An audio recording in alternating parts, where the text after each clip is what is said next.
ఎన్నికల్లో పథకాలు ప్రకటించాం. అనేక ఆత్మీయతలు ఉన్నాయి. మీకు ఇచ్చిన మాట నెరవేరుస్తున్నాం.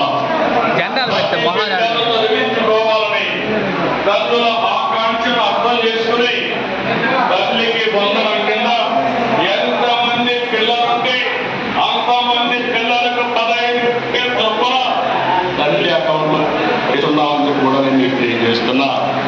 విద్య, ఉద్యోగం, ఉపాధికి వెళ్ళే ప్రతి ఆడబిడ్డకు దేవుడికి ఇవ్వాలి, ఆర్థికంగా వెసులుబాటు ఇవ్వాలని స్త్రీ శక్తి తెచ్చాం.